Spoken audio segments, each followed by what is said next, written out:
Good morning dear student. आज हम व्याकरण में पाठ 16 विराम चिन्ह पढ़ेंगे।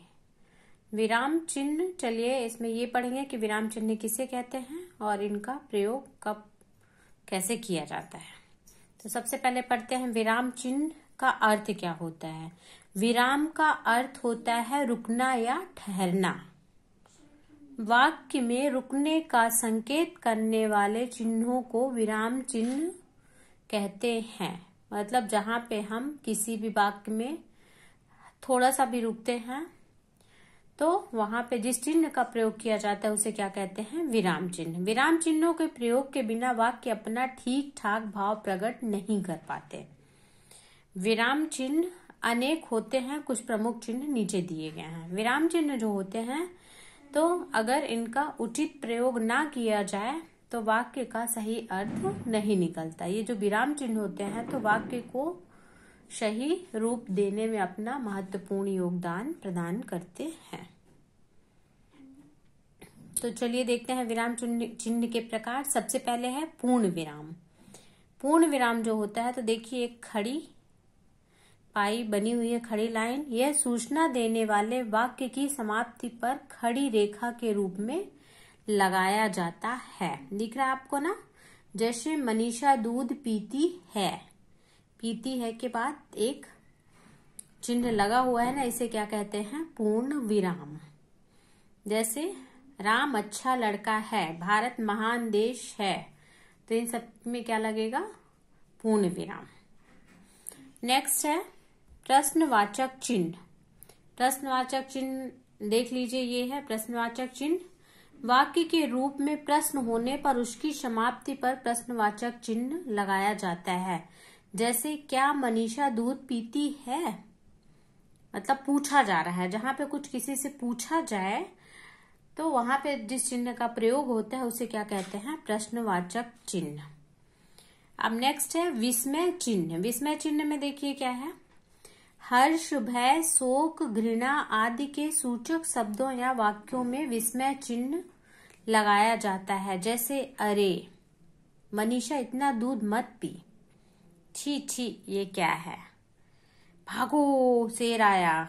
जैसे ऐसे शब्द आते हैं जहां पे, तो वहां पे क्या होता है, विस्मय चिन्ह का प्रयोग किया जाता है। ये विस्मय चिन्ह में एक पाई होती है और नीचे एक छोटी बिंदी होती है। नेक्स्ट है अल्प विराम। अल्प विराम बड़े वाक्यों के बीच में किंचित मतलब थोड़ा सा रुकने के लिए जिस चिन्ह का प्रयोग किया जाता है, जिस विराम चिन्ह का, उसे क्या कहते हैं, अल्प विराम। अल्प मीन्स थोड़ा होता है, तो जहां पे थोड़ा सा रुकना हो तो वहां पे जिस चिन्ह का प्रयोग किया जाता है उसे क्या कहते हैं, अल्प विराम। जैसे मनीषा, अर्चना और विकास दूध पीते हैं, राम और सीता अच्छे बच्चे हैं, है ना। तो राम के बाद मैंने सीता में राम, सीता, मोहन, गीता, थोड़ा थोड़ा सा रुका ना, तो वहां पे अल्प विराम का प्रयोग किया जाएगा। नेक्स्ट है अर्ध विराम। अर्ध विराम में क्या होता है, एक ऊपर बिंदी, नीचे थोड़ी सी बिंदी। समान उपवाक्यों के अंत में अर्ध विराम चिन्ह लगाया जाता है। जैसे मनीषा ने दूध, अर्चना ने पानी, विकास ने दूध और पानी दोनों पिया। जहां पे समान उपवाक्य हो, दोनों वाक्य एक जैसे हों, तो वहां पे क्या लगाया जाता है, अर्ध विराम चिन्ह का प्रयोग किया जाता है। योजक। योजक चिन्ह जो होते हैं तो दो शब्दों को जोड़ने के लिए योजक चिन्ह का प्रयोग किया जाता है। जैसे मनीषा धीरे धीरे दूध पीना चाहिए।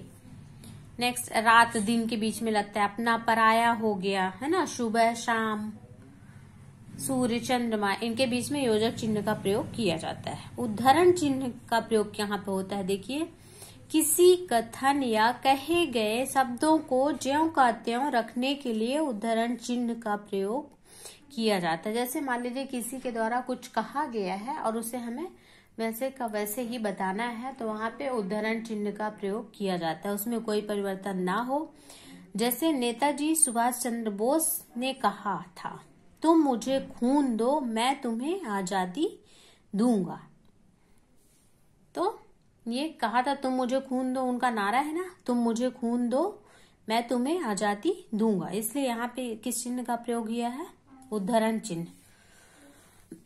नेक्स्ट है शब्द चिन्ह।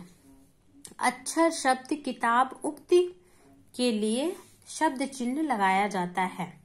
जैसे तुलसीदास जी ने रामचरितमानस नामक धार्मिक पुस्तक का लेखन किया था। नेक्स्ट है कोष्ठक। किसी शब्द के दूसरे रूप या अर्थ के लिए कोष्ठक लगाया जाता है। जैसे भारतवर्ष, हिंदुस्तान। मतलब जिस शब्द का अर्थ एक ही हो और उसे और सरल भाव में व्यक्त किया जाए तो उसे कोष्ठक के अंदर लिखा जाता है। डियर स्टूडेंट, नेक्स्ट वीडियो में हम इसकी एक्सरसाइज करवाएंगे। ओके।